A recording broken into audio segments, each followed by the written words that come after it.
It's not as if scientists haven't taken UFOs seriously. Astronomers have been listening for signs of life beyond our galaxy for more than 50 years. Today, these 42 high-powered radio antennas in Hat Creek, California, continue that search for extraterrestrial intelligence. It's called the SETI Institute. In the movie Contact, Jodie Foster plays a SETI researcher who picks up a signal from outer space. Her fictional character was loosely based on real-life SETI astronomers, like Dr. Jill Tarter. The chances of success in SETI are difficult to estimate. But if we never search, the chance is 0.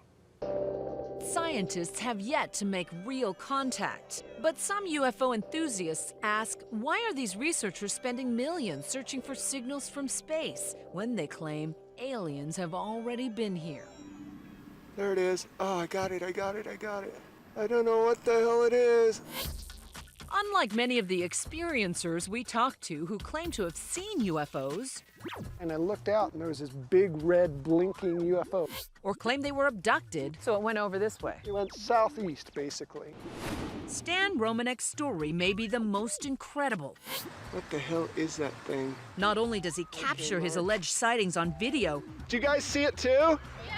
he has more independent witnesses, It was right over our heads, practically. more documentation, more so-called proof of extraterrestrial contact than anyone else. All right, we have an extraordinary story out of Denver. He's appeared on Larry King Live with his video. Stan Romanek is the man who claims to have shot footage of an extraterrestrial. But remarkably, Stan says his first ever UFO sighting wasn't even in the dark, but in broad daylight while he was driving his car near Denver's Red Rocks Amphitheater. As I rolled down the window, it appeared to have noticed me at that point, where it reorientated itself and literally shot up to about 1,000, maybe 2,000 feet in an instant. Stan says he began seeing UFOs all the time. He could barely look up without seeing some strange light or orb in the sky. Over the years, his wristwatch stopped working. Lights would flicker at his mere presence, and birds would crash into his car. If you're a true experiencer, a true abductee, you have what's called high strangeness. All these weird, bizarre paranormal things start to happen, almost like your house is either being haunted or nobody really knows. Whoa, that thing's weird. Hey, where'd it go? It's almost as if you're a storm chaser, like UFOs every couple weeks. I'd reverse that. It's almost like they're chasing me. But Stan says he witnessed even more paranormal phenomena. There was a UFO at his workplace. Orbs would follow him home at night. And ultimately, like a horror movie come true, Stan claims they came knocking on his door and woke him up in the middle of the night. You thought it was kids Yeah, I wearing thought it masks. was, well, either kids or very small adults. They were almost a little bit too big to be kids, maybe teenagers. You Either thought they it was were- robbery. Yeah, they were playing a joke or they were here to rob us. As I got closer, I started wondering if they were really masked because I could see the veins in their head, I could see their facial movements, I could see their mouth move, I could see their eyes blink. And I started to get frightened. So what happened? Unless you have this happen to you, it's kind of hard to explain, but suddenly a thought popped into my head. So you think they were communicating with you telepathically? I can't explain it any other way. I know what I experienced. Suddenly, Stan says his mind was filled telepathically with unexplained images. All of a sudden, bam, bam, bam, images, thoughts, images. And what were the images? I had images of this horrible catastrophe, you know, winds so strong it's scouring the pavement off the earth, forests burning, devastation to the planet, So you were seeing scenes from an apocalypse. from some kind of apocalyptic thing.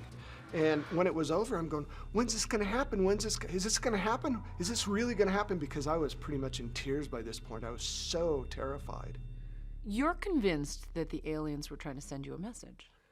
That's what this is all about. And yet, Stan, from somebody who's listening to your story, it sounds like just that. It sounds like something you made up. If you're a skeptic like I was, and trust me, I was in the same boat you were, it's like, oh, you guys are crazy.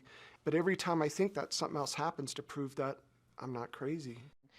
Is Stan crazy? Is he crazy? I don't believe he's crazy.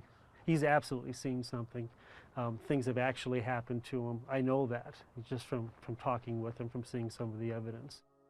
The Garen cattle mutilation case was really interesting because you can UFO investigator Chuck Zurkowski says Stan's story is supported by more than just shaky video and grainy photos of bright lights or orbs in the big city sky. It's one thing to say you've seen something that's unknown. It's another to say, I've been abducted. Well, you would have the evidence, the physical evidence that's occurred to him. The marks on his legs, the marks on his body, the implants. That's right, implants. This is just some of the evidence Chuck is talking about. See the dot in that X-ray? Stan claims it was an implant doctors found after a so-called abduction. When ABC News asked for an independent medical assessment of the implant, Stan says it suddenly disappeared. There's also these photos of marks on Stan's body, which he says were the result of alien testing. And they're usually in triangles, perfect triangles. You can measure them, and they're like an inch by an inch by an inch by an inch. One could argue, Stan, that these are self-inflicted. Yeah, they could argue that. I found some on my back, didn't even know I had them. Now, how can I reach my back? You know? There's always an argument for everything, you know? Just because somebody can fake something doesn't necessarily mean it's faked. Which brings us to the physical evidence. Stan says he found these photos on his camera after it went missing for a couple of days. Stan actually believes this is the face of an alien. These are images that were captured on a still camera. I don't know how they got there, but they were there when we downloaded pictures off our camera. And what do you make of these? To me, they look real.